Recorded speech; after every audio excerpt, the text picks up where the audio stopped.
السلام عليكم ورحمة الله وبركاته. الحمد لله نحمده ونستعينه ونؤمن به ونتوكل عليه ونعوذ بالله من شرور أنفسنا وسيئات أعمالنا. من يهده الله فلا مضل له ومن يضلل فلا هادي له. وأشهد أن لا إله إلا الله وحده لا شريك له وأشهد أن محمدا عبده ورسوله. أما بعد، قال الله تبارك وتعالى في كلامه المجيد: بسم الله الرحمن الرحيم. قال ألقوا فلما ألقوا سحروا أعين الناس واسترهبوهم وجاءوا بسحر عظيم. محترم حاضرین مجلس، 90 پارے کی یہ آیت ہے اور اس کا ترجمہ یوں ہے: موسیٰ علیہ السلام نے کہا کہ تم لوگ اپنی لاٹھیوں اور اپنی رسیوں کو ڈالو. لہذا جب انہوں نے پھینکا، جادوگروں نے جب اپنی لاٹھیوں اور رسیوں کو پھینکا تو انہوں نے وہاں پر موجود تمام لوگوں کی نظر بندی کر دی، ان پر جادو کر دیا. وَاسْتَرْهَبُوهُمْ، اور ان کو خوف زدہ کر دیا، ڈرا دیا. وَجَاءُوا بِسِحْرٍ عَظِيمٍ، اور یہ لوگ بہت بڑا جادو لے کر آئے تھے. میرے محترم بھائیو، آیت کے ترجمے سے معلوم ہو رہا ہے کہ اس آیت کریمہ کے اندر حضرت موسیٰ علیہ السلام اور فرعون کے جادوگروں کے درمیان جو مقابلہ ہوا، جو کمپٹیشن ہوا، اس کا تذکرہ ہو رہا ہے. مفسرین نے تفسیر بیان کرتے ہوئے کہا کہ جب اللہ رب العالمین نے حضرت موسیٰ علیہ السلام کو ان کے بھائی، کیا نام تھا ان کے بھائی کا؟ ہارون علیہ السلام کو، یعنی دونوں کو فرعون کی طرف بھیجا. اللہ نے موسیٰ کو مخاطب کرتے ہوئے کہا: اذهب الى فرعون انه طغى. اے موسیٰ، اب فرعون کے دربار میں جائیے. کیوں؟ انه طغى، بڑا سرکش ہو گیا ہے، اس کو سمجھائیے. حضرت موسیٰ علیہ السلام کی طبیعت میں تھوڑا سا تیش تھا، غصے والے. اسی لیے اللہ رب العالمین نے حضرت موسیٰ اور ہارون کو نصیحت کرتے ہوئے کہا کہ جس بندے کے پاس تم جا رہے ہو وہ بڑا سرکش ہے، ظالم ہے، وہاں پر غصے سے کام نہیں چلے گا. اسی لیے کیا کرو؟ فَقُولَا لَهُ قَوْلًا لَيِّنًا. اے موسیٰ، اے ہارون، فرعون کے دربار میں جب تم جاؤ تو کیا کرنا؟ بڑے پیارے انداز میں، نرم لہجے میں اس کو سمجھانا. اللہ رب العالمین کی رحمت دیکھیں. ادھر یہ دعویٰ کر رہا ہے: اَنَا رَبُّكُمُ الْأَعْلَىٰ، میں سب سے بڑا رب ہوں، سب سے بلند رب ہوں. اللہ رب العالمین کی ربوبیت کو للکار رہا ہے. اور اللہ رب العالمین کی رحمت دیکھیں کہ اللہ موسیٰ کو نصیحت کر رہے ہیں کہ جا کر لڑائی جھگڑا مت کرنا، بلکہ نرم انداز میں سمجھانا. میرے محترم بھائیو، ہمارے لیے، ہم مسلمانوں کے لیے اس کے اندر بڑی نصیحت ہے. ذرا ہمارے نوجوان اپنی حالت پر غور کریں، اپنے غصے پر غور کریں، اپنے ماں باپ سے کس طرح بات کرتے ہیں، اپنے بڑوں سے کس طرح بات کرتے ہیں. ایسے لگتا ہے کہ کوئی دشمن کسی دشمن سے بات کر رہا ہو. ایسے لگتا ہے کہ کوئی بڑا چھوٹے کو ڈانٹ رہا ہو. اس قدر خیانت انداز میں اپنے ماں باپ پر غصہ کیا جاتا ہے، اپنے بڑوں کے ساتھ بدتمیزی کی جاتی ہے، اور اس کو اپنے لیے فخر سمجھتے ہیں بڑے تعجب کی بات ہے، اپنے ماں باپ کی بے ادبی کو، اپنے بڑوں کی بے ادبی کو اپنے لیے فخر سمجھ رہے ہیں۔ اللہ اکبر، یہاں اللہ رب العالمین وقت کے فرعون سے بھی نرم انداز سے بات کرنے کی تعلیم دے رہا ہے۔ تو آپ کے ماں باپ آپ کے نرم لہجے کی زیادہ حقدار ہیں، اسی لیے ہمیشہ ان کے سامنے جب بھی بولے پیار سے بولے، محبت سے بولے، نرم لہجے میں بولے، ان کے سامنے عقل مت دکھائیں، ان کے سامنے اپنا گھمنڈ مت دکھائیں۔ میرے محترم بھائیو، حضرت موسیٰ اور ہارون آئے، فرعون کو اللہ رب العالمین کی توحید سمجھانے لگے۔ فرعون نے کہا اگر جو تمہارا دعویٰ ہے کہ تم اللہ کی طرف سے آئے ہوئے رسول ہو، اللہ نے تمہیں رسول بنا کر بھیجا ہے، تو تمہارے پاس کوئی نشانی تو ہوگی، کوئی معجزہ تو ہوگا، لاؤ ہمارے سامنے معجزہ پیش کرو۔ حضرت موسیٰ علیہ السلام نے اپنا عصا، اپنی لاٹھی فرعون کے سامنے ڈال دی، اور جیسا کہ سب جانتے ہیں، جیسے ہی وہ لاٹھی زمین پر پڑی ایک بڑا سا اژدہا بن گئی۔ پھر حضرت موسیٰ نے اس کو جیسے ہی پکڑا، واپس اپنی حالت میں آ گئی۔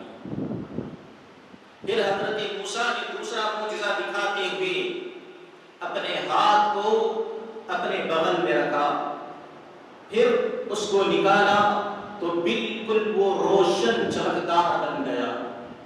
پھر دوبارہ اس کو وہیں پر رکھا اور نکالا تو اپنی اصلی حالت میں آ گیا۔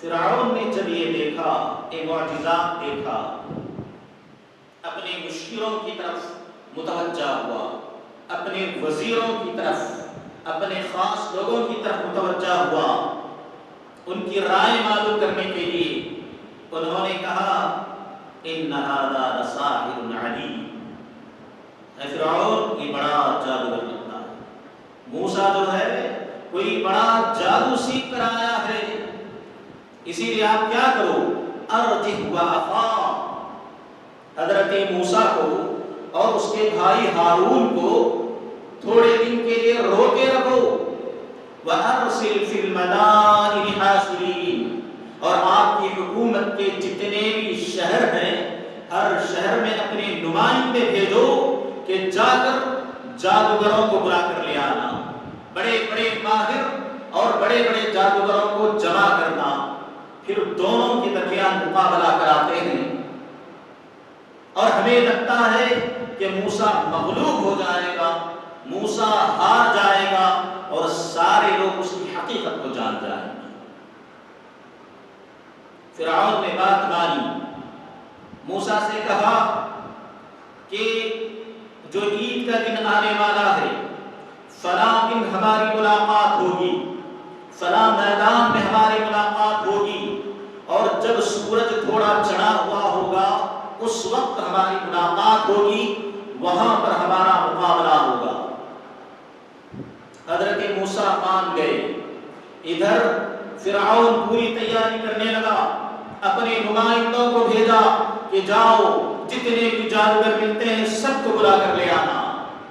جادوگر گئے، لوگ گئے، بڑے بڑے جادوگروں کو ڈھونڈ ڈھونڈ کر فرعون کے دربار میں لے آئے۔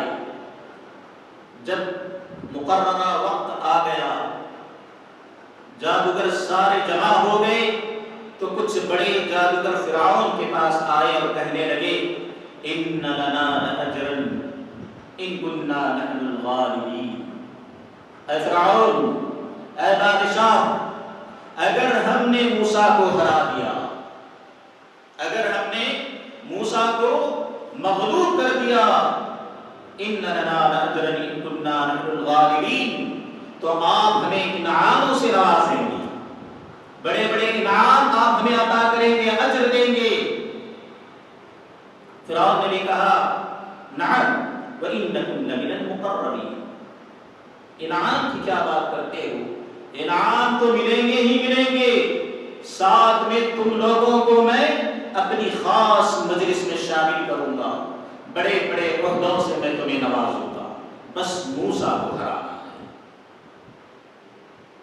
لہذا وقت مقررہ پر سارے جادوگر میدان کے ایک طرف جمع ہوئے، موسیٰ اور ہارون ایک طرف ہیں اور بڑا سا مجمع آیا ہوا ہے مقابلہ دیکھنے کے لیے۔ فرعون اور اس کے خاص لوگ ایک طرف ہیں۔ جادوگروں نے حضرت موسیٰ سے پوچھا، اے موسیٰ تم شروعات کرتے ہو یا ہم شروعات کریں؟ یعنی ان جادوگروں کو اپنے جادو پر اس قدر بھروسہ اور کانفیڈنس تھا، وہ لوگ ان لوگوں نے یہ سمجھ لیا تھا کہ ہر حال میں ہم ہی جیت کر رہیں گے، کیونکہ ہمارے پاس اتنے بڑے بڑے جادوگر اور اتنی تعداد میں۔ کسی مفسر کا کہنا ہے کہ تقریباً 10,000 تھے، کسی مفسر کا کہنا ہے کہ 15,000 تھے، اور کسی مفسر نے کہا ہے کہ 70,000 جادوگر تھے۔ بہرحال بہت بڑی تعداد میں یہ لوگ آئے ہوئے تھے۔ تو حضرت موسیٰ علیہ السلام نے کہا القوا، آپ شروعات کریں، سب سے پہلے آپ اپنی لاٹھیوں اور رسیوں کو ڈالیں۔ لہذا جادوگروں نے جب اپنے سامنے میدان کے اندر لاٹھیوں کو رسیوں کو پھینکا اور لوگوں کی نظر بندی کر دی، تو وہ لاٹھیاں اور وہ رسیاں لوگوں کو سانپ کی طرح ہلتی ہوئی نظر آئی، بڑے بڑے سانپ کی شکل میں میدان میں گھومتی ہوئی ان کو نظر آئی۔ وَاسْتَرْهَبُوهُمْ، اور وہاں پر جتنے لوگ موجود تھے خوف زدہ ہو گئے اتنے سارے سانپوں کو دیکھ کر۔ اور قرآن کی دوسری جگہ آیا ہے حضرت موسیٰ علیہ السلام کے دل میں بھی تھوڑا سا ڈر پیدا ہوا۔ اللہ رب العالمین نے کہا لا تخف انک انت الاعلی، اے موسیٰ ڈرنے کی کوئی ضرورت نہیں، جیت تو تمہاری ہے، ڈرنے کی کوئی ضرورت نہیں، تم ہی غالب رہو گے۔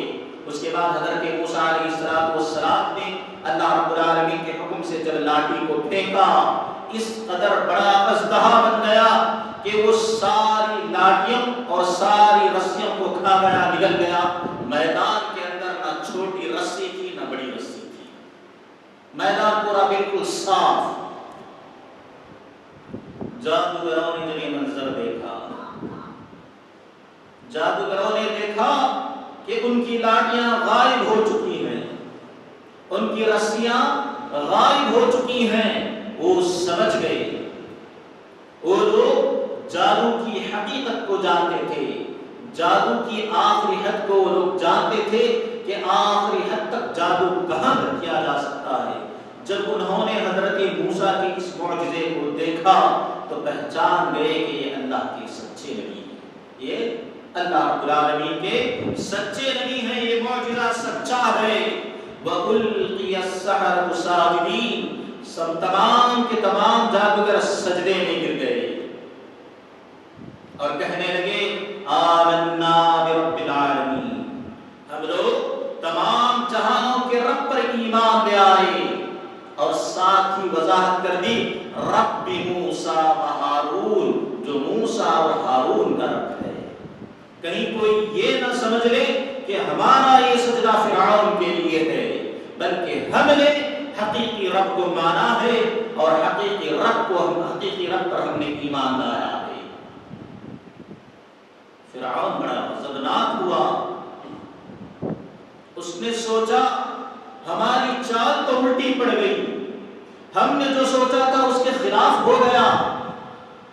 لہذا اس نے جادوگروں کو دھمکاتے ہوئے کہا، جان کی دھمکی دیتے ہوئے کہا لَأُقَطِّعَنَّ أَيْدِيَكُمْ وَأَرْجُلَكُمْ مِنْ خِلَافٍ ثُمَّ لَأُصَلِّبَنَّكُمْ أَجْمَعِينَ۔ اے جادوگرو، میرے بلانے پر آئے تھے، میرے بلانے پر تم یہاں پر آئے ہو اور میری اجازت کے بغیر تم نے موسیٰ کے رب کو مان لیا۔ موقع ہے پلٹ جاؤ اپنے ایمان سے، ورنہ کیا ہوگا لَأُقَطِّعَنَّ أَيْدِيَكُمْ وَأَرْجُلَكُمْ مِنْ خِلَافٍ، تمہارے ہاتھوں اور پیروں کو مخالف سمتوں میں کاٹ دوں گا۔ اگر سیدھا ہاتھ کاٹا تو اس کے مقابلے میں بایاں پیر کو کاٹ دوں گا، اور اگر بائیں ہاتھ کو تیرے پیر کو، داہنے پیر کو کاٹ دوں گا۔ اس کے بعد ثم لأصلبنکم اجمعین، جتنے بھی ہیں ہزاروں کی تعداد میں، سب کو کھجور کے تنوں پر سولی پر لٹکا دوں گا، سب کی لاشوں کو کھجور کے تنوں پر لٹکا دوں گا۔ جادوگروں نے فرعون کی جب یہ دھمکی سنی اور انہیں یقین ہو گیا کہ انجام برا ہونے والا ہے، اب فرعون نہیں چھوڑنے والا ہے، بڑا ظالم، بڑا سرکش تھا۔ جادوگروں نے جواب دیتے ہوئے کہا انا الی ربنا منقلبون، اے فرعون جو کرنا ہے فقض ما انت قاض، جو کرنا ہے کر لے، اپنے رب ہی کی طرف تو جانا ہے، چاہے تو ہمارے ہاتھ اور پیر کاٹ کر ہمیں قتل کر یا کسی اور ذریعے سے قتل کر، کوئی پرواہ نہیں، ہم کو کہاں جانا ہے، اپنے رب کی طرف ہی تو جانا ہے۔ اس کے بعد فرعون نے اپنا حکم جاری کر دیا، تمام کے تمام جادوگروں کے ہاتھ اور پیر کاٹے جانے لگے۔ قرآن کہتا ہے ربنا افرغ علینا صبرا وتوفنا مسلمین، جب جادوگروں کے ہاتھ اور پیر کاٹے جا رہے تھے تو وہ اللہ کے نیک بندے اللہ رب العالمین سے دعا کر رہے تھے، اے اللہ صبر عطا کر، اے اللہ صبر عطا کر، ابھی ابھی ہم نے تجھ پر ایمان لایا ہے، اے اللہ صبر عطا کر، وتوفنا مسلمین، اور اسلام کی حالت میں ہمیں موت عطا کر، کہیں ایسا نہ ہو کہ اس کے ظلم کے ڈر سے ہم دوبارہ تجھ سے کفر کرنے لگ جائیں۔ اللہ اکبر کبیرہ۔ میرے محترم بھائی، مفسرین اکرام کہتے ہیں صبح جب آئے تھے کافر تھے، شام جب ہوئی تو مومن بن گئے، صبح جب آئے تھے تو حضرت موسیٰ سے لڑنے کے لیے آئے تھے، اب جب شام ہوئی تو موسیٰ کے رب پر اپنی جان کو قربان کرنے کے لیے تیار ہو گئے۔ صبح جب آئے تھے تو جہنمی تھے، اور جب شام ہوئی تو شہادت پاتے پاتے جنت کی طرف رواں ہو گئے۔ اللہ رب العالمین جسے ہدایت دینا چاہے بولو۔ اللہ کے بندو، میرے محترم بھائی، اسلام کی نعمت کو اگر سمجھا جائے، بار بار میں کہتا ہوں بہت بڑی نعمت ہے۔ اصل بات یہ ہے کہ ہمارے ماں باپ مسلمان تھے، ہم بھی مسلمان ہیں، اسی وجہ سے نہ ہمارے دلوں میں اللہ رب العالمین کی عظمت باقی ہے جیسی ہونی چاہیے تھی، نہ نبی کریم صلی اللہ علیہ وسلم کی محبت ہے جیسی ہونی چاہیے تھی۔ اگر واقعی ہمارے دلوں میں اللہ کی عظمت ہوتی، نبی کریم صلی اللہ علیہ وسلم کی محبت ہوتی، ہم نے ایمان کی حقیقت کو اگر صحیح سے سمجھا ہوتا تو اپنی جان کی بھی ہم پرواہ نہیں کرتے۔ جس طرح جادوگروں نے اپنی جانوں کو لٹا دیا، تقریباً 70,000 جادوگر، یا یوں سمجھ لیں ہزاروں کے ہزار جادوگر، اور ان میں سے ایک بھی اپنے ایمان سے واپس نہیں پلٹا۔ اللہ رب العالمین کی نعمت ہے۔ میرے محترم بھائی، اس قصے کے ساتھ ایک اضافی چیز میں یہ عرض کرنا چاہتا ہوں۔ آج کل ہمارے ہندوستان میں بھی اور دیگر ملکوں میں بھی کچھ لوگ ایسے ہو گئے ہیں، ایک فتنے میں مبتلا ہو گئے ہیں۔ وہ لوگ جادو کا کھلم کھلا انکار کرتے ہیں، اور کچھ لوگ ایسے ہیں جو جادو کو تو مانتے ہیں لیکن نبی کریم صلی اللہ علیہ وسلم پر جو جادو ہوا تھا اس کو نہیں مانتے، اور یہ چیز ان کی علامت بن چکی ہے۔ تمل ناڈو کے اندر ان لوگوں کی کثرت ہے، ایک الگ ہی جماعت ہے۔ اگر آپ ان کو سمجھانے جائیں، یہ جو میں نے قصہ بیان کیا ہے، قرآن کے الفاظ ان کے سامنے رکھیں، نبی کریم صلی اللہ علیہ وسلم کی احادیث ان کے سامنے رکھیں، ماننے کے لیے تیار نہیں ہوتے۔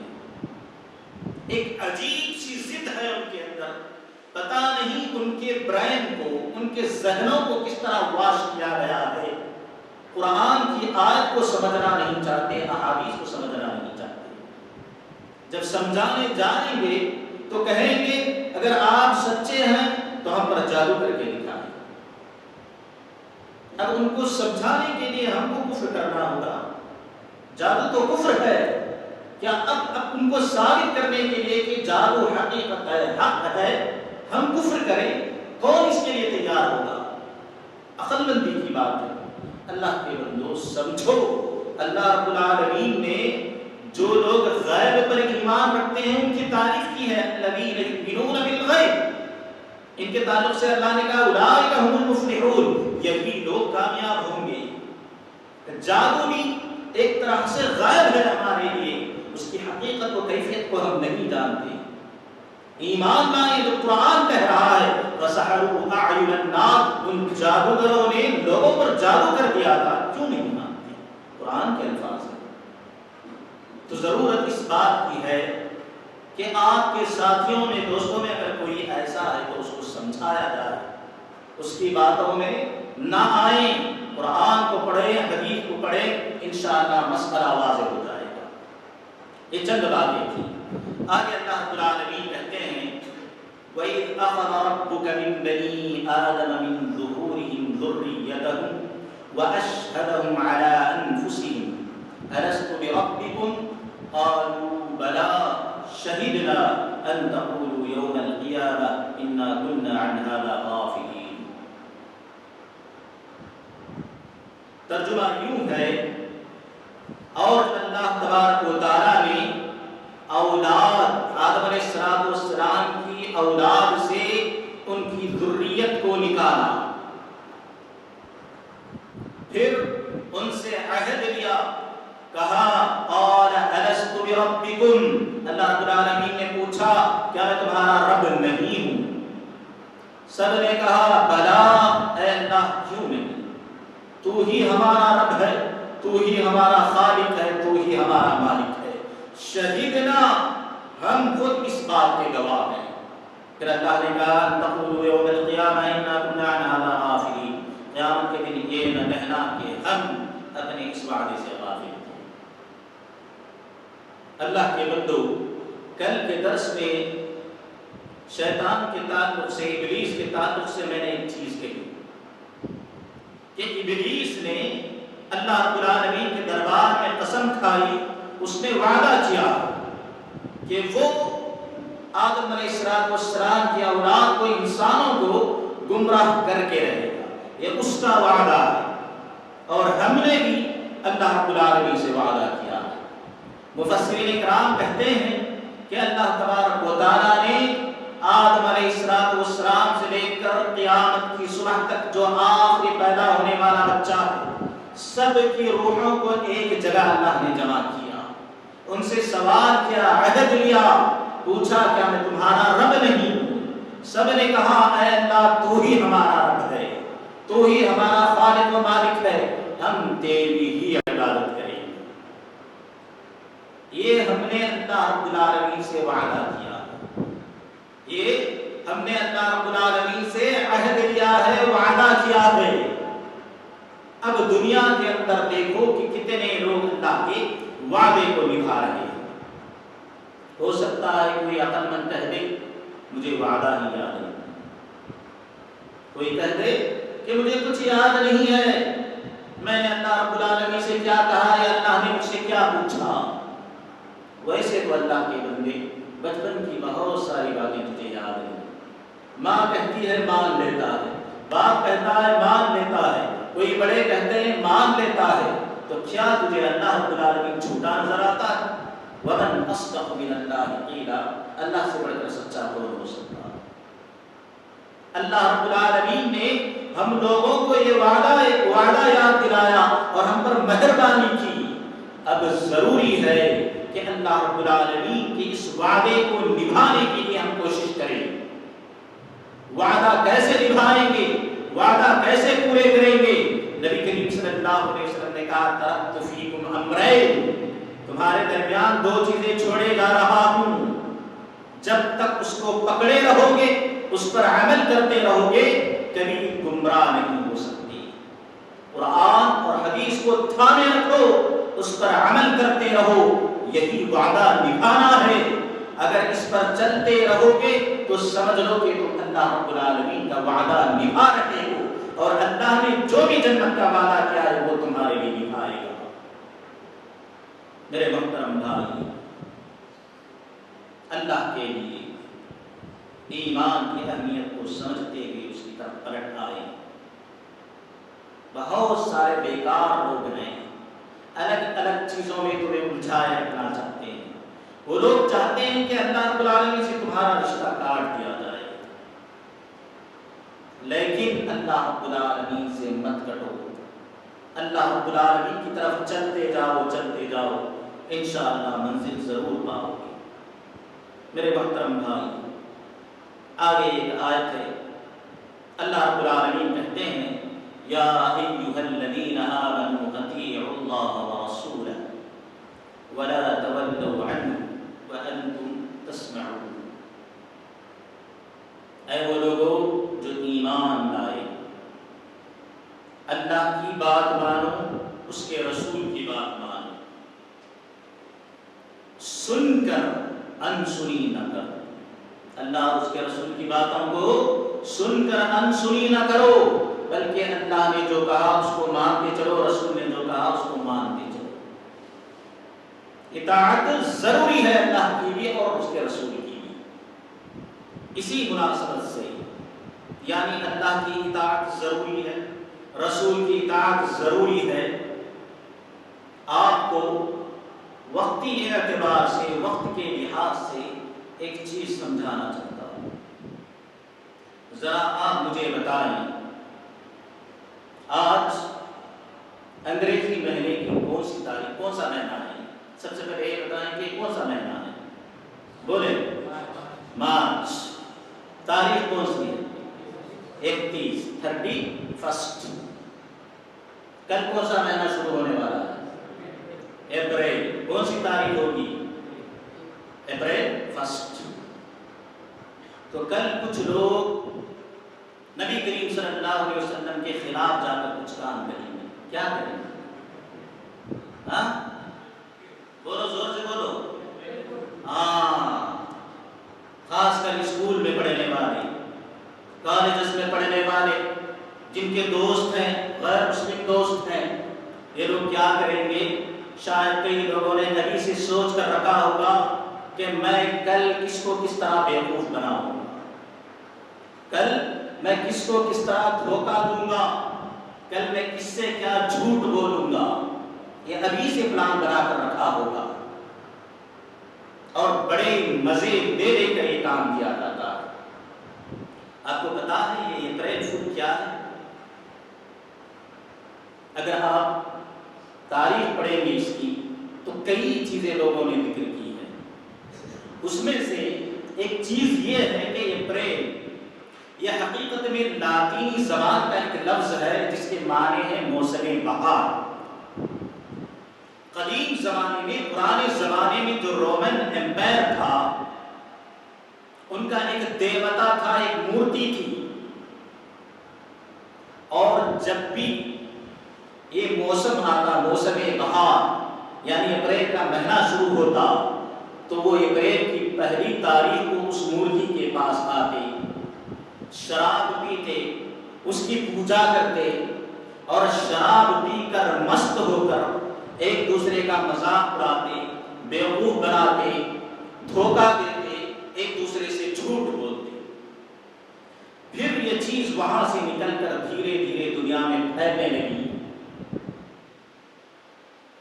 انٹرنیشنل انسائکلوپیڈیا اس کا کہنا ہے کہ مغربی ممالک، ویسٹرن کنٹریز جو ہیں، وہاں پر اپریل کی پہلی تاریخ کو دنیا کا مذاق کا دن، عالمی مذاق کا دن قرار دے دیا گیا، اور وہاں کے باشندوں کو، لوگوں کو کھلی چھوٹ ہے کہ جتنا بھی گھٹیا مذاق کرنا ہے مذاق کریں، جتنا بھی بڑا دھوکہ دینا ہے دھوکہ دے لیں اس دن، جو بھی کرنا ہے کر لیں، پوری جھوٹ ہے، کسی کو کوئی پکڑ نہیں ہوگی، نعوذ باللہ من ذالک۔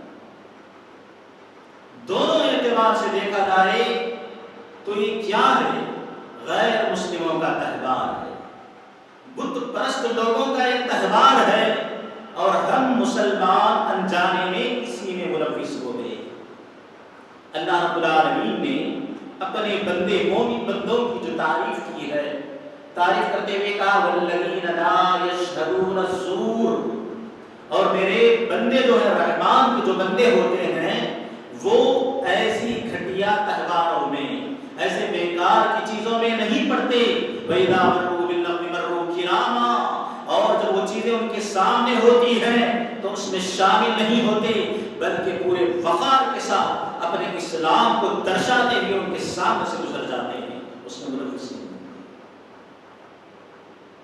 ہمارا نوجوان، ہمارا بچہ کس راستے پر جا رہا ہے؟ کل جائے گا اسکول میں، بہت سے لوگوں کو اپریل فول بنائے گا، اپریل فول بنائے گا۔ نبی کریم صلی اللہ علیہ وسلم نے جھوٹ کی مذمت بیان کرتے ہوئے کیا کہا؟ یہ جھوٹ ہی تو ہے، یہ جھوٹ کی عید ہی تو ہے۔ نبی کریم صلی اللہ علیہ وسلم نے کیا کہا؟ وَإِيَّاكُمْ وَالْكَذِبَ، اے لوگوں جھوٹ سے بچ کے رہنا۔ کیوں؟ اس لیے کہ جھوٹ جو ہے برے راستے کی طرف رہنمائی کرتا ہے، یہدی الی الفجور والفجور یہدی الی النار، اور برائی جو ہے جہنم کی طرف رہنمائی کرتی ہے۔ کل بہت سارے لوگ کیا کریں گے؟ کوئی دوست کسی کو جو ہے کال کرے گا، کال ملائے گا، کہے گا کہ تم نعوذ باللہ من ذالک کہ تمہارے فلاں دوست کا انتقال ہو گیا۔ پھر جب وہ گھبرا کے مارے دوسرے کو فون کرے گا تو بولے گا ایسا مسئلہ کچھ نہیں ہے، تو پھر جب وہ پہلے کو فون کرے گا تو وہ کہے گا کہ اپریل فول۔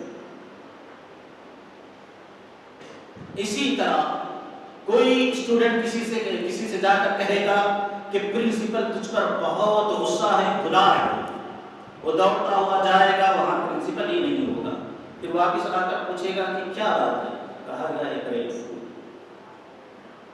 اللہ کے بندو، نبی کریم صلی اللہ علیہ وسلم نے اس شخص پر لعنت بھیجی ہے جو بندہ لوگوں کو ہنسانے کے لیے جھوٹ بولتا ہے۔ فرمایا وَيْلٌ لِّلَّذِي يُحَدِّثُ بِالْحَدِيثِ، برباد ہو وہ آدمی جو ایسی باتیں کرتا ہے، جھوٹی باتیں کرتا ہے، لِيُضْحِكَ بِهِ الْقَوْمَ فَيَكْذِبُ، لوگوں کو ہنسانے کے لیے، انٹرٹینمنٹ کرنے کے لیے، لوگوں کو اپنی طرف مائل کرنے کے لیے کیا کرتا ہے؟ جھوٹی باتیں بولتا ہے، جھوٹی باتیں پھیلاتا ہے، مذاق اڑاتا ہے۔ نبی نے کہا وَيْلٌ لَهُ وَيْلٌ لَهُ، بربادی ہے اس کے لیے، ہلاکت ہے اس کے لیے۔ جاؤ نبی کی ہلاکت کے ساتھ اگر جانا ہے، اور کل دھوکہ بھی دیا جائے گا۔ نبی کریم صلی اللہ علیہ وسلم نے کیا کہا؟ من غشنا فلیس منا، جو دھوکہ دے وہ ہم میں سے نہیں۔ اگر آپ کو اپنا اپریل فول اتنا ہی پیارا ہے، اللہ کے بندو نبی کریم صلی اللہ علیہ وسلم سے تعلق ٹوٹ رہا ہے، نبی کریم صلی اللہ علیہ وسلم سے آپ دور ہو رہے ہیں، آپ کو اپنے غیر مسلم دوست، آپ کے دوست و احباب اتنے پیارے ہیں کہ آپ ان کے لیے نبی کو قربان کر دیں گے، نعوذ باللہ من ذالک۔ بات کی نزاکت کو، خطرناکی کو سمجھیں۔ اور میری ماں باپ سے گزارش ہے، اگر آپ کے بچے یہاں پر موجود نہیں ہیں، چھوٹے ہونے کی وجہ سے گھروں میں سوئے ہوئے ہیں، کل صبح جب اسکول جائیں تو ان کو تنبیہ کریں، ان کو تاکید کریں کہ بیٹا اس برائی میں نہیں پڑھنا ہے، بیٹا سیدھے سے اسکول جا، پھر سیدھے سے واپس آ جا، اس طرح کی حرکتوں میں نہیں پڑھنا ہے۔ اگر آپ کا بچہ شریر ہے، برے دوست ہے اس کے، تو بہتر یہی ہے کہ کل اس کو روک دیا جائے۔ اس سے پہلے اس سے اچھا کہ آپ کے بچے کی جو عادت ہے وہ خراب ہو جائے یا اس کا ایمان بگڑ جائے، آپ اس کے ایمان کی حفاظت کریں۔ ایک دن کی تعلیم چھوڑنے سے آپ کے بچے کا کوئی نقصان نہیں ہوگا، لیکن بہتر یہی ہے کہ آپ اپنے بچے کو اچھے سے سمجھا بجھا کر بھیجیں اور اس سے کہیں کہ اپنے ایمان کی حفاظت کریں۔ اللہ کے بندو یہ چند باتیں تھیں جو میں آپ کے سامنے رکھنا چاہ رہا تھا، اور اللہ رب العالمین کی آیتوں کی تفسیر کے ضمن میں آپ کے سامنے ذکر کرنا چاہ رہا تھا۔ اللہ رب العالمین سے دعا ہے کہ اے الہ العالمین، جانے انجانے میں اگر کوئی خطا ہوئی ہو تو اپنے فضل و کرم سے معاف فرما دینا۔ اے اللہ امت مسلمہ کی تو حفاظت فرما، اے اللہ ہمارے بچوں کی، ہمارے نوجوانوں کے، ہمارے بڑوں کے، ہمارے ماں اور بہنوں کے ایمان کی تو حفاظت فرما۔ اے اللہ جب تک رکھ، نبی کی سنت پر زندہ رکھ، اور جب موت آئے تو ایمان کی حالت میں اور نبی کی سنت پر موت آئے۔ آمین ثم آمین یا رب العالمین۔ السلام علیکم۔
Yeah, I know.